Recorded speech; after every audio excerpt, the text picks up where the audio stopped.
All right, guys, welcome to tonight's webinar.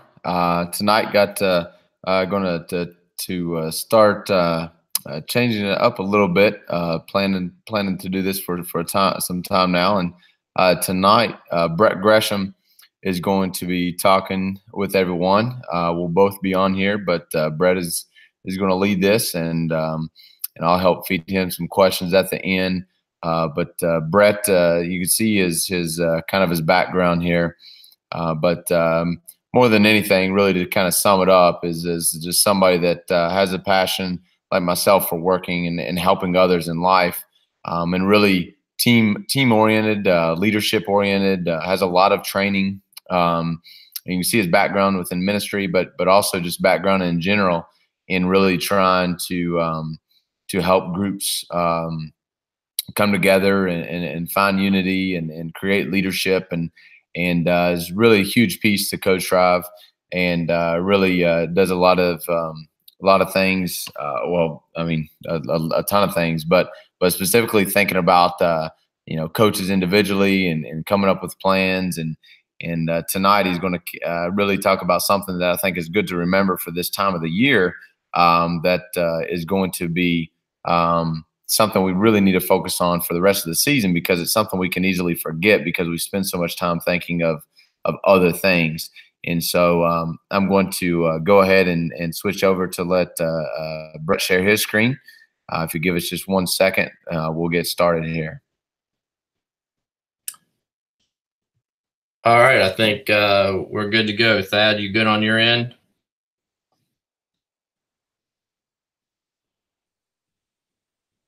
All right. Well, I didn't hear anything, but I think we should be good to go for this. So I'm going to go ahead and get started. I just want to say glad to be on here tonight. I'm excited to share some of the stuff that I've been doing quite a bit.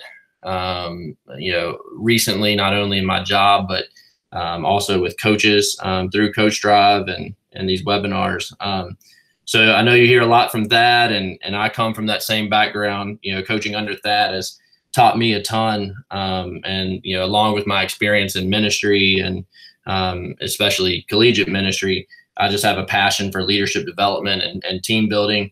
So I look forward to sharing that with you all tonight. As always, if you have, we're gonna have a question and answer at the end, so you can tweet me at @RevGresh. Or at Coach Drive, which is probably the better of the two, and I'll answer those questions. If you want the resources for tonight, again, you can always go to CoachDrive.com, get notified, and you'll get that information. So, last week, I'm sure you were kind of a little surprised with our the topic of tonight's webinar of can you spend too much time on player development? You're probably asking yourself, what in the heck? Coach Drive is all about player development and making sure that that's the focal point. And so you're right. I mean, that is what we're about. And so the thing is with this question is we feel like sometimes we go about player development the wrong way. And so wanted to talk a little bit more about that. So in doing so, I wanted to share this book. You get a lot of books from Thad. This is a book that really transformed my life, my daily life. It's called, The One Thing by Gary Keller. It helped me to get my life, really straight, with so many things going on. This one was it's a huge book for me. And this is a quote that's throughout the entire book. It said, "What is the one thing I can do such that by doing it, everything else will be easier or unnecessary?" And so throughout this book, this question pops up time and time and time again. It talks about having one thing for different areas of your life. You would have your one thing for work, one thing for family, one thing for finances, those types of things. But as you start lining those out, what is the one thing such that by doing it, everything else will be easier or unnecessary? I can cut it out. So as coaches, I think this question is of paramount. As coaches, we have so many different things that we want to focus on. and that we have to focus on really. And so, one of them, which is probably number one on most coaches' list, is player development. We want to develop our young people for the game that we play, but also for life. And so, I don't think there's a coach out there that wouldn't say that player development is something that's, high on their list. But you also have to game plan. You have to build a team, not just individuals. You have to win. I mean, that's a must. And you have to fundraise. I mean, the list could go on and on and on. And so what we do when we have so many of these different things is we can't devote the appropriate amount of time to all of them. And so when you have a to-do list of 20 things, it's really hard to devote the time you need to get all of those things done. And so this book helps you to prioritize and say, what is the one thing that can help me get all of those done, or just make those other things unnecessary? It's the idea of, this Russian proverb, if you chase two rabbits, you're not going to catch either one. And the sad thing is, as coaches, we're chasing like 50 to 100 different rabbits. And so, but it's just the idea that you can't do everything as a coach. So how can you name the one thing that's going to get everything else done or make it unnecessary? So one of the things to do is to go small. Sometimes you have to say no to the things that aren't matching your one thing, the things that aren't matching your values, the things that are most important in your life. And you have to choose the one thing that will help get everything else done. So, this in the book, I'm one that multitasking, I think you can do it. I watch TV and I'll be on my phone looking at Twitter or the news or whatever. I'm listening to a lecture and I'm on my computer doing things. And so, I used to feel that multitasking is something that I could do until I read this quote, that multitasking is merely the opportunity to screw up more than one thing at a time. And so we can't devote our attention, what we need to so many things. So we need to find that one thing that gets the other ones done. But what's the one thing that can do that? And so it comes down to, this word priority. This word is a word derived from Latin. And the thing is, the Latin word for a priority doesn't have a plural form. So, the plural form is a totally different word. It has nothing to do with priority. And so what we have done in our culture is we've developed a word, we've made up this word of priorities. We're in a culture that's all about doing more. The more you're doing, the more successful you are. Just think about it for a minute. What we do when you get on a conversation, you're in a conversation with somebody, you call them up, and one of the first things you say to anybody, and now that I tell you, you'll find out that you do it more often than you think, is, it's, hey, how are you doing? And the first thing out of our mouths is, well, I'm just real busy. And we hang it up there like a badge of honor. We put it out there that it's like, I'm successful because I'm busy. And so what we've done is we've taken, this idea of priority, the one thing in life that's important and we need to get done. And we've made multiple of those, so much so that none of them are really a priority. And so, determining your one thing is really important. To make something the priority is really important. And even if it's a priority for, your family, your priority for coaching, your priority for finances, find that one thing that gets all of those other things done. And so, another book that's really, really good. I've read this 3 times and I'm ready to read it again. It's called Essentialism. It's by Greg McKeown. It's a phenomenal book. Another life changer, for me. And so one of the things it talks about is, if you don't choose, then someone else will. So if you don't choose your priority, if you don't name what's most important, if you don't name your one thing, then somebody else is going to choose that for you. At Coach Drive, we have a saying that is kind of like our guiding light for this business, and it's drive thy business or it will drive thee, right? By Benjamin Franklin. So if you don't choose, if you don't choose what's right for you, then somebody else somehow is going to choose for you. And we've all been there, and it's an awful, awful place to be. And so, when it comes to our team, as we think about, what's most important, we'd probably say our players. And, that's not a bad thing. But by focusing on them, are we making, the most out of our time? And so I know it sounds counterintuitive and it doesn't seem right. But, what if we prioritize something else so that the players are developed even better? So, a lot of times when we focus so much on our players, not a lot of other things get done well, or they just get forgotten. So what's the wisest possible investment of your time? You hear Thad talk about that all the time, being efficient, making good use of your time so that you can be about your family and you can do the things that are important in life. So if we talk about making something a priority, and now I'm focusing totally on coaching, what could we make our one thing? What could we make that priority such that by doing it, everything else will be easier or unnecessary?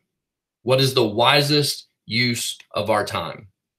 It's about making the wisest possible investment of our time and our energy so that we can contribute to our highest point. And, so we believe that there's really two options, and I'm going to go through each of these now. And so the first one is yourself. What could be your one thing as a coach? Yourself. The other one would be your other team. And I'm going to get into that a little bit more here in a second. So, this one, focusing on yourself, seems like something that just doesn't sound right. Again, very counterintuitive, but just follow along, real quick.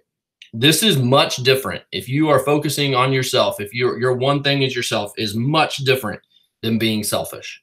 In fact, I believe it's the total opposite of being selfish.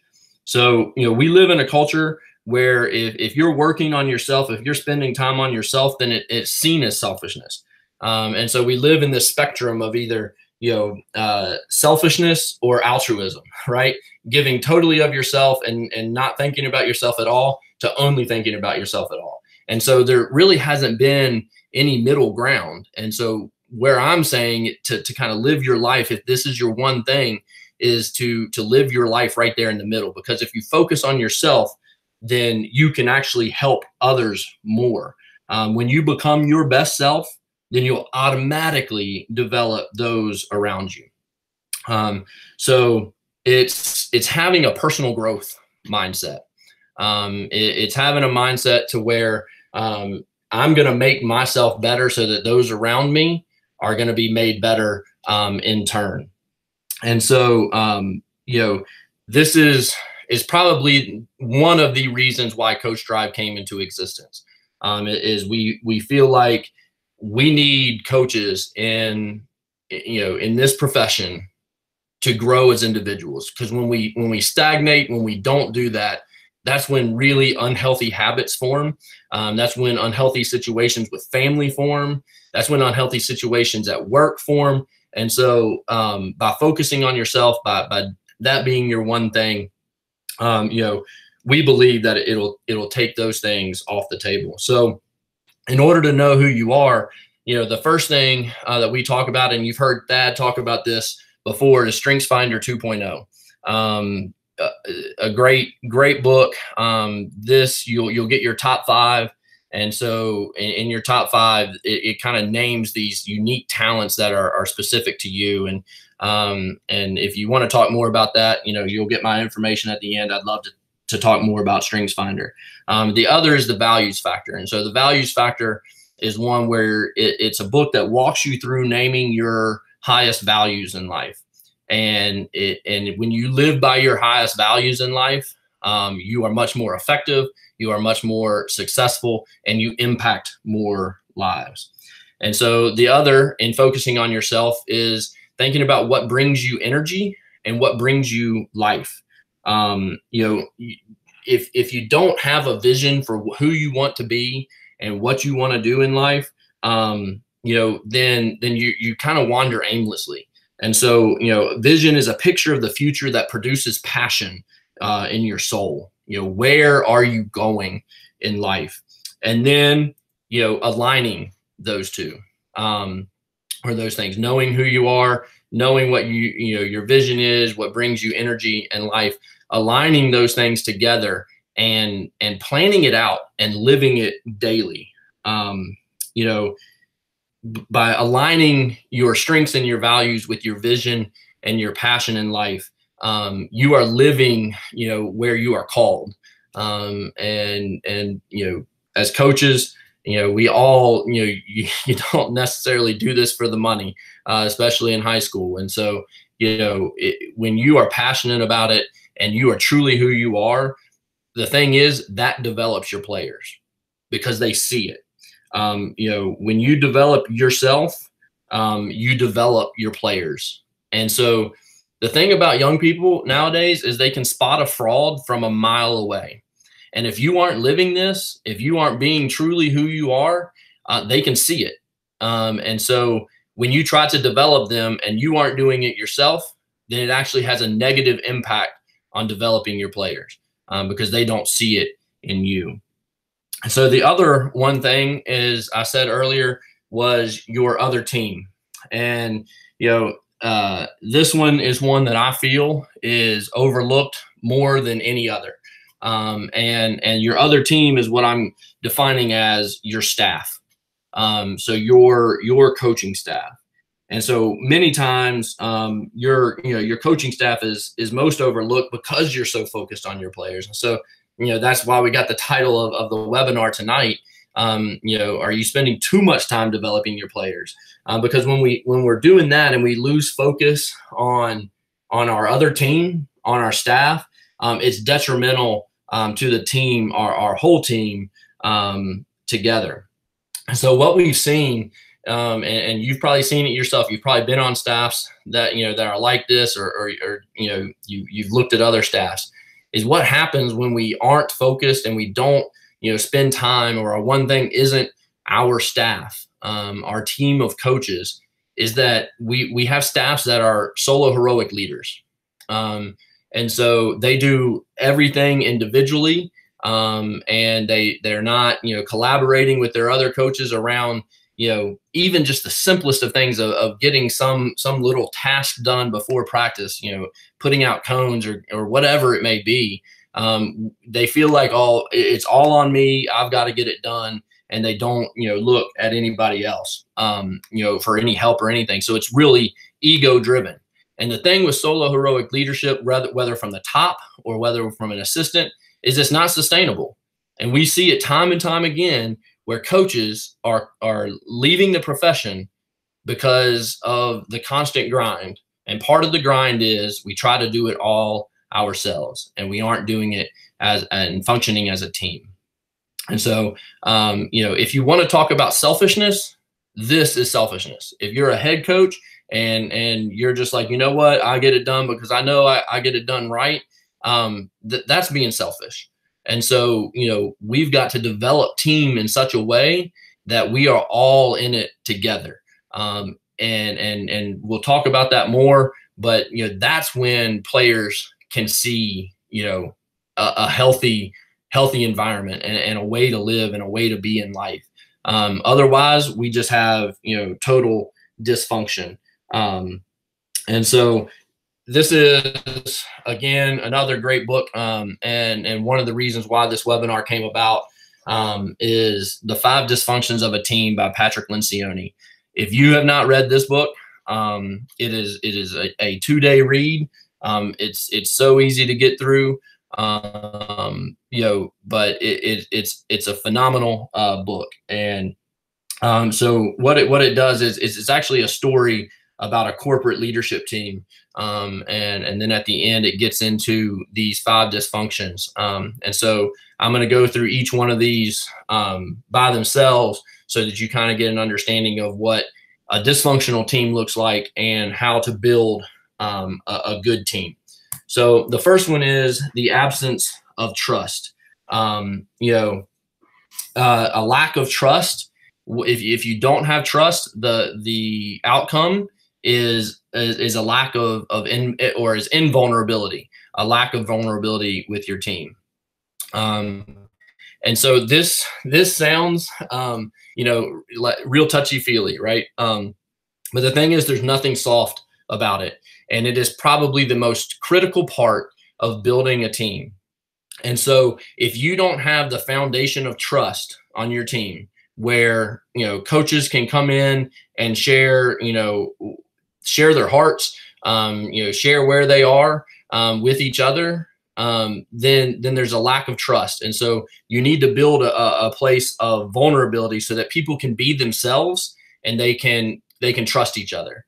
Because if they can't be themselves, in your coach's office or on the field, then they're not going to trust each other. And that's the foundation of it all. And so the cost, of doing this is exponential. That if you want to talk about efficiency and using your time wisely, then you're going to build trust, and you have to start there. Because if you don't have it, you're wasting so much time and energy trying to manage people's behaviors. You're trying to, make sure people are happy, or maybe you just don't even care if they're happy. But you're constantly putting out fires rather than being able, if you establish trust now and you start with trust, then you'll have a ton of time because you're not dealing with those little things. The next one is if you don't have trust, if there's an absence of trust, then there's a fear of conflict. And so, what a fear of conflict brings is artificial harmony. And so this one's a tough for me. I'll admit it. I am, I talked about StrengthsFinder earlier. I am harmony. So, I want everybody to get along. I turn, and if conflict rears its head, I turn and I run. I don't like facing that stuff head on. But if you don't face conflict in a healthy way, then all you have is artificial harmony. It may seem like you have harmony. It may seem like things are good, but in reality, there's some deep-seated mistrust. There's something always boiling underneath the surface, and you'll never, ever be able to face conflict in a healthy way. And so healthy conflict is actually a time saver. If you can get it out on the table, if you can talk about it, then it is, definitely a time saver. The next one that leads to is a lack of commitment. This dysfunction is also about, the failure to buy into decisions. So, if you find that your staff is one that, you can't let's say it's game planning, and, you're trying to figure that out, and you have a couple different schemes that you want to run maybe on defense, to negate, their best plays, and you can't commit to something, you can't buy into a decision, the evidence of it is just ambiguity. And so you actually have nothing.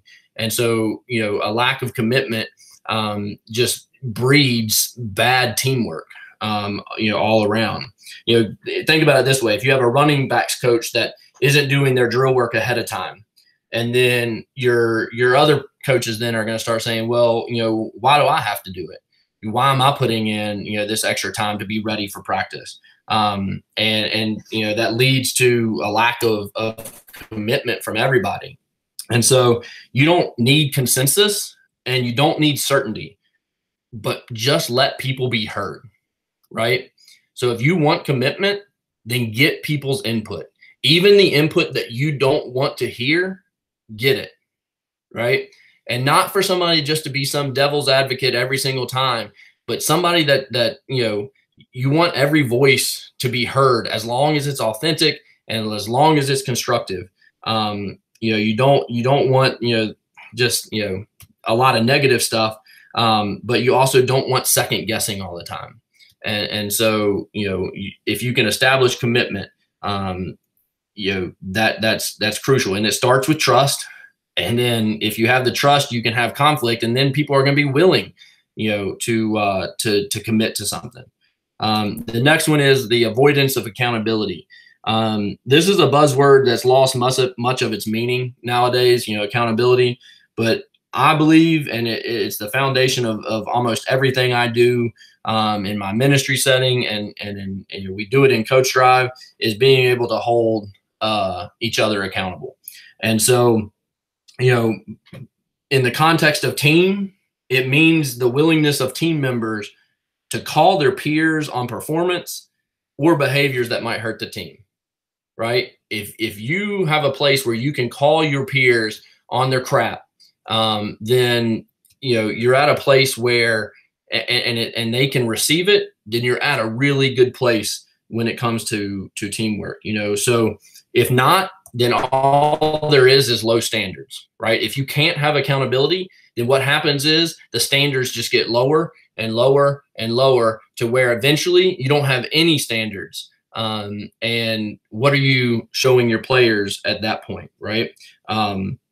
If you go back to the running back coach, if the running back coach can slack, then it lowers the standards of everyone else, including your players, right? So it all comes down to, though, inattention to results. So a dysfunction of a team is inattention to results. Inattention to results brings about ego and a status-driven culture. So it's more about the individual than it is the team. And so everything is built on trust, being able to have healthy conflict, getting a commitment by letting everybody's voice be heard, having accountability to where standards are high, and then you will get good results. And you have to be striving for those results. If not, it's all about ego and status. And so in coaching, we have a results-driven business, right? We have to win.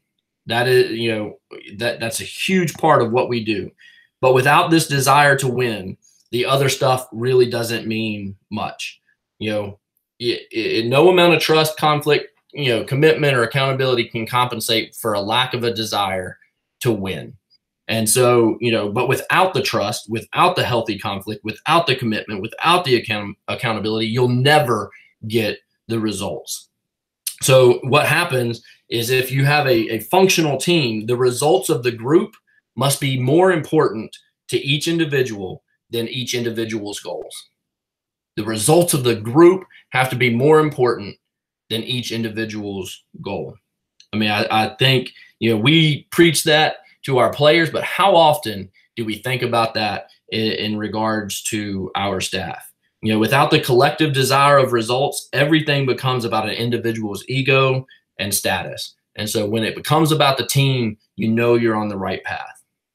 So how do we help get there? Like what are, the ways that we can build trust and do all of these things? And so I'm going to go over some suggestions for each of these, and, for overcoming, each of these dysfunctions of a team. And so the first one is, how do you overcome the lack of trust? And so one of the big things here is shared experiences. And so some of this is stuff that I do, but also some of this comes from the book with Patrick Lencioni that he suggests that you do. So, but the first is shared experiences, and it can't just be one, right? It can't be that, we go out and we have some staff retreat one time and we expect that all of these things are going to happen. You've got to spend time doing this. It has to be something that you put your effort into. And so, some of those things, as you're trying to build team, is to get your coaches to take the Strengths Finder assessment and sit down and talk about it with one another. Do the values factor and sit down and talk about it with one another. And that's some of the things that we do And I'll talk about our ladder program a little bit later, but that's some of the things that we do in our ladder program is get you to learn how to do that while, in a team setting. And then the other is, as a leader, you have to model vulnerability. If you're not willing to share, your stuff, then nobody else will feel like they can. And so you have to model that vulnerability with others, so that they understand that it's okay to do that as well. And the thing is that when you're talking to coaches, follow up is huge. If I'm talking to somebody and I tell them, hey, I've got this situation that's going on at home. I need some help with it. And then you're like, yeah, man, I'm here for you. And you never, ever follow up with that. Then you're never going to develop trust. And so as you spend time together as a staff, is to make sure that you are following up. And that's crucial. So the next one is, overcoming fear of conflict. And so one of the biggest things is to have an atmosphere where you can give permission for people to bring it up. Let's say you're in, a staff meeting and, you're talking about, it could be anything. You're talking about captains for your year, right? And, different coaches are bringing up different players, and you see this one coach in the back just shaking his head, and just not saying anything. You have to be able to have somebody that calls out that stuff, right? And to where you can say, hey, it looks like you got something on your mind. What is it that you want to say? Rather than them just acting like they're better and they know something that you don't, give permission for people to call each other out. In the book, Patrick Lencioni says, have a conflict minor. And so somebody that's in the meetings that's looking where there's conflict and then call it out. And so, maybe that's something you have to do. But then the other side of that is don't make the conflict about your interpersonal politics or tension within your team, right? So it's not an attack on an individual, but it's about productive ideological conflict, right? So you're talking about what is best for your team, what is best for your staff, what is best for the program, not necessarily what's best for a person on your staff. And so you want to keep it at that, and not go into interpersonal attacks or anything like that. Another great thing that I had in a team that I was a part of, we left every single meeting with, we would all say it. We'd all say, so let it be. And, you've got to keep what's in there. And when you come out, we've decided on a decision, everybody is there.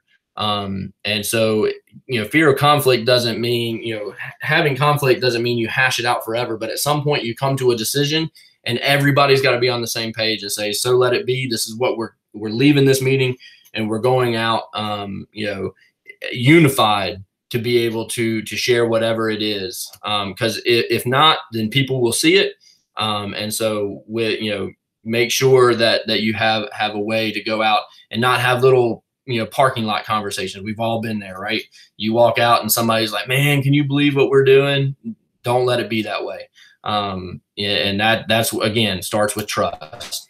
Lack of commitment, agree on what needs to be done, right? Thad has talked time and time again on these webinars and Glazier clinics, whatever it may be, that, you have a checklist, right? And you give everyone a role. Make sure that they, know their role, make sure they know what needs to be done. And so that way there's no ambiguity. Everybody knows what they're supposed to do, and make sure that you give them clear deadlines and you honor those dates. Don't just keep on, passing it off. Make sure they have clear deadlines and honor them. If you are the leader of this staff and team, be willing to make a decision, even if it's the wrong one. Be willing to make a decision, and commit to it and go 100% towards that. Adhere to a schedule. If you're saying practice is getting out at 5:30 or 6 o'clock, be there and make sure that happens, because, if they're going to go home and they plan to spend time with their family and eat dinner, then adhere to that schedule. Another one here, this sounds, is language that sounds, real churchy, but covenant's more than that. But develop covenant within your staff. Make sure that everybody's on the same page. And so when you develop covenant, that's something that you can hold people to. And so if there's ambiguity, it's not your fault because you developed this covenant, and make sure people stick to it. And so in terms of accountability, put in place an accountability structure. You have to, and the thing is, I don't like where somebody holds me accountable to something that I didn't agree to. And so the staff gets to choose what they want to be held accountable to. But the thing is, make them state it. Make them tell you what they want to be held accountable to, and then you hold them accountable to it. And a lot of times that should be personal growth type of accountability, or just getting their work done. Publicize the goals and standards so that everybody sees it. Put them up in your staff room, right? Here's everybody's accountability. And so if it's not happening, you have this coach that's like, man, I've got to get healthier because I'm not going to be able to, be on the sidelines anymore. Then put their goals up there so that every time they're in the office doing something or eating something they shouldn't, then, they get to, they get to be held accountable to it, and then reward people for getting there. And so the last one, which is tough, is pruning. Sometimes you got to cut off the dead limbs. In both essentialism and the one thing, it talks about, different, a rose bush, for instance, right? And you have all these different ones taken off, and then all of a sudden the rose bush isn't as pretty because you have too many, roses or too many stems. And so you've got to prune and you've got to cut off the dead ones in order for the whole to be better. And so sometimes you've got to cut off, the dead weight. Unfortunately, that's a hard part, but if you're not holding people accountable, then the standards will just be too low and you can't recover. The last one, in attention to results, make the results clear and reward only those behaviors and actions that can contribute to those results. So you need to sit down with your staff and understand what your goal is. What is your vision and how are you going to get there? And then you reward those behaviors when people are doing that. And then when you get the results, announce them publicly. Make sure everybody knows that, look, we had this goal and we achieved it. Set the tone for a focus on results. Don't allow anything less than what you are expecting. And then again, it just goes back to pruning. If you're not getting the results, and because of a particular person, or maybe it's a particular thing that you're doing, then don't do it anymore. Focus on the one thing. So, it all comes down to, this isn't a one-time thing. I love this quote. It says, developing team ultimately comes down to practicing a small set of principles over a long period of time. Success is not a matter of mastering subtle, sophisticated theory, but rather of embracing common sense with uncommon levels of discipline and persistence. It is, you can't expect a one-day staff training or a one-day staff development day to get this done. It takes practice and it takes time. And so, these are our small principles: trust, right? Healthy conflict, accountability, commitment, and results. And so these are small principles, but you have to develop them over a long period of time with your team. And so the thing is, if you do this, right, and whether it's yourself or whether it's your other team, which is your staff, this is the one thing that you can do such that by doing it, it makes everything else, such as player development and all of those other things, easier or unnecessary. Right? And so if you want to focus on players, then you better focus on these things. You better focus on your staff. You better focus on yourself, or choose one of those things and do it, because that is what's going to help everything else. Doing this is what will directly affect your team as a whole. If you want to develop your players, then choose these to be your one thing. We believe that both are important, but if you want to develop your players, then choose these to be your one thing. If you want to develop your players, then choose these to be your one thing. We believe that both are important, but if you want to develop your players, then choose these to be your one thing. We believe that both are important, but your other team will be able to influence your players and your team so much more. And maybe you need to start with yourself, and then you can get to, your staff piece. We saw it, at Blacksburg, when, place where I coached with Thad, and when we focused on our staff, it changed everything. We would go to a place on Thursday nights and eat dinner together. Our families would come, kids would come. We'd take up like almost a whole room.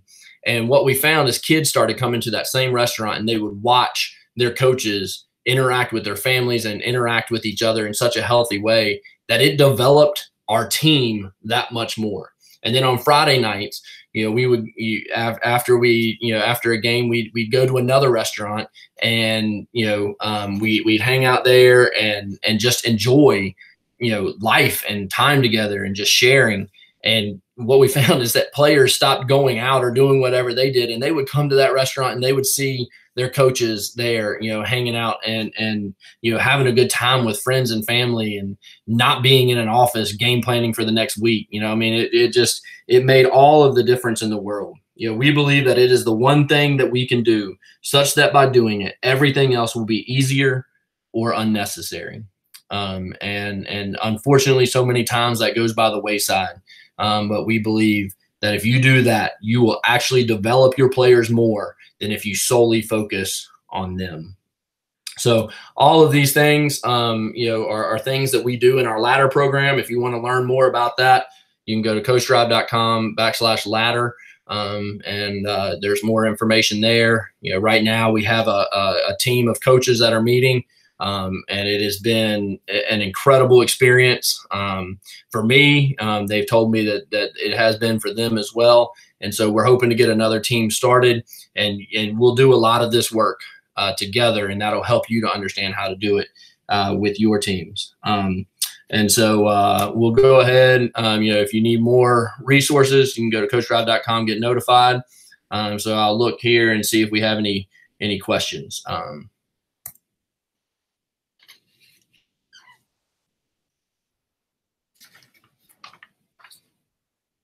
All right, so we've got a few here. So one here is, any advice, if you have a coach who just won't buy in. I think this is one that we hear about, so often. And, there's a thing that I've done a lot of work on called family systems theory. And, it just talks about everybody plays a role in a family, and whether that's your real family, or whether that's your work family, or, your coaching staff, whatever it may be, everybody, plays that role. And so we always think, well, it's just that one person, and if we get rid of them, then everything will be fine. And sometimes, yeah, you do have to get rid of them. But a lot of times it's just a matter of working through it and working together. So my biggest thing is work with them by asking them a lot of questions. Get to know them, not what you think of them, but get to know them and personally.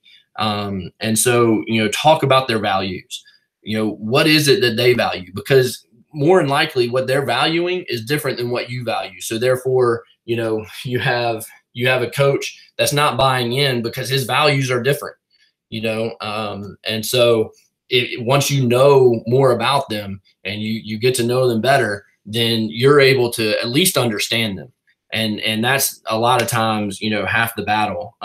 But again, sometimes you have to prune. You have to, cut off, where branches are going where they don't need to be, or they're just not producing any fruit.